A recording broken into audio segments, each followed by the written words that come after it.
ওই মিক্সিং বলেই আমি কটা চিংড়ি মাছ নিয়ে এটাকেও আমি পেস্ট করে নেব। বড়াগুলো দেওয়ার পর একটু নাড়িয়ে চাড়িয়ে নেব। এখনই শো ছেড়ে চলে যাবেন না, এখনো শো শেষ হয়নি। সিনেমা ছেড়ে এত তাড়াতাড়ি চেয়ার ছেড়ে উঠে গেলে চলবে না।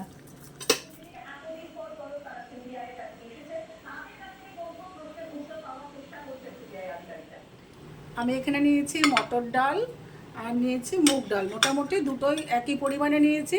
আর এই দুটো ডালকে আমি ঘন্টা 3 আগে ভালো করে ধুয়ে মুছে আমি ভিজিয়ে রেখেছিলাম। এবার এই দুটো ডালকে আমি একসাথে নিয়ে পেস্ট করে নেব। আর কিচ্ছু দেবো না এর মধ্যে, শুধু ডাল দুটো আমি একসাথে পেস্ট করব। এই যে আমি পেস্ট করে নিয়ে এসেছি, এখানে একটু জল হয়েছে। আপনারা যদি এর থেকে শুকনো একটু পেস্ট করতে পারেন করে নেবেন। এটাকে আমি এবার একটা বোলে ট্রান্সফার করে নেব। ওই মিক্সিং বলেই আমি কটা চিংড়ি মাছ নিয়ে এটাকেও আমি পেস্ট করে নেব। এবারে এই ডাল বাটার মধ্যে দিয়ে দিচ্ছি অল্প একটু লবণ, আর সাথে দিচ্ছি এই যে চিংড়ি মাছ বাটা পুরোটা। আপনারা যদি নিরামিষ করতে যান এই চিংড়ি মাছ বাটাটা স্কিপ করে যাবেন। দিয়ে এই দুটোকে আমি একসঙ্গে ভালো করে মিক্স করে নেব। এটাকে ভালো করে হাত দিয়ে এরকম করে ফেটিয়ে নেব।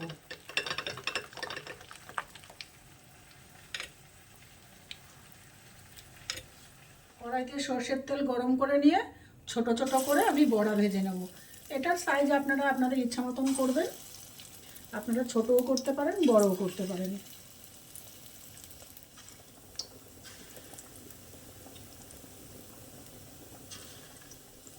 হালকা করে অপর পিঠটা দিয়ে দেবো। একটু লাল করেই ভেজে নিতে হবে, এটা কাঁচা ভাজলে হবে না, একটু লাল করে ভেজে নেব। লাল লাল মতন ভাজা হয়ে গেছে, এবার এগুলোকে আমি তুলে রাখবো। ওই তেলেই আমি দিয়ে দেবো একটু আস্ত জিরা ফোড়ন দেবো, আর দেবো একটু পাঁচ ফোড়ন, সাথে দেব আদা বাটা,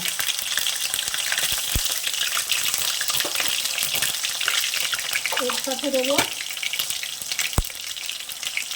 জিরে বাটা,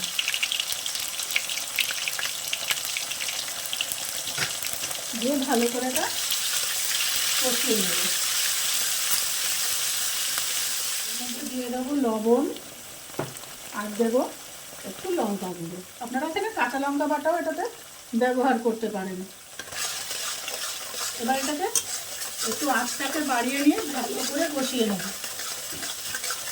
একটু ডাল বাটা আমি রেখে দিয়েছিলাম, প্লেন মুগ ডাল আর যে মটর ডাল বেটে রেখেছিলাম দিয়ে দিলাম এর মধ্যে ডাল বাটাটা।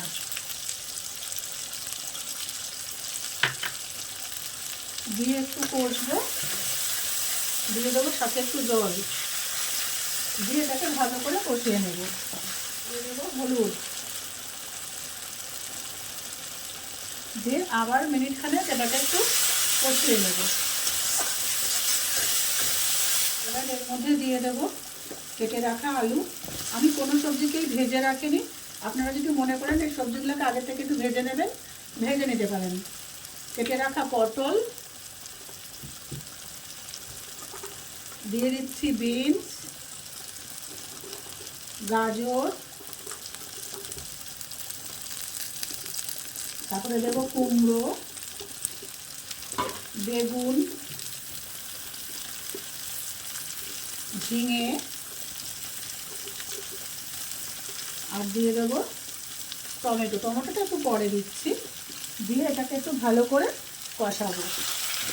আপনাদের কাছে যদি মিষ্টি আলু থাকে মানে রাঙা আলু, এর মধ্যে রাঙা আলু দিতে পারেন। আমার এই মুহূর্তে রাঙা আলু নেই তাই দিলাম। এটাকে এবার ভালো করে আমি হালকা আছে ভালো করে তরকারিগুলোকে কষিয়ে নেব। এগুলো মশলার সাথে মিশে যাওয়ার পর দিয়ে দিলাম টমেটো, আর সাথে দেবো জল।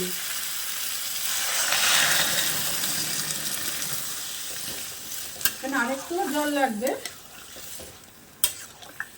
আরেকটু আমি এখানে জল মিশিয়ে দেবো।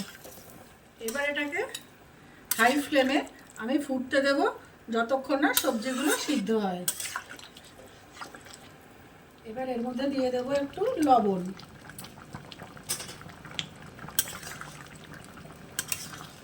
সবজি পুরো সিদ্ধ হয়ে গেছে, ঝোলও শুকিয়ে এসছে। এবারে আমি দিয়ে দেবো বড়াগুলো। বড়াগুলো যদি এরকম ছোটো ছোটো করে নাস্তায় দিয়ে দিতে পারেন, যেহেতু আমি আর একটু বড় বড় বড়া হয়েছে, আমি এরকম করে আধখানা করে দেব, এটাতে আরও টেস্ট বাড়বে। বড়াগুলো দেওয়ার পর একটু নাড়িয়ে চাড়িয়ে নেব।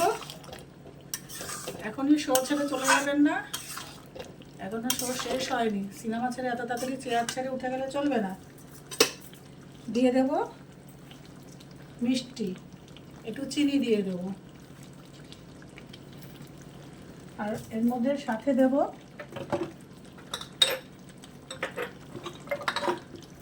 একটু সামান্য গরম মশলা দিয়ে আর একটু কষিয়ে নেবো, নাড়িয়ে চাড়িয়ে নেব।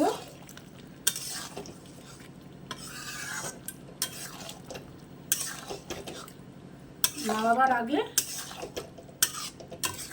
দিয়ে দেব 1 চামচ ঘি। তৈরি আমার পাঁচমিশালি তরকারি। আপনারা যদি এটাকে নিরামিষ খেতে চান, চিংড়ি মাছটাকে স্কিপ করে দেবেন, বাদ দিয়ে দেবেন।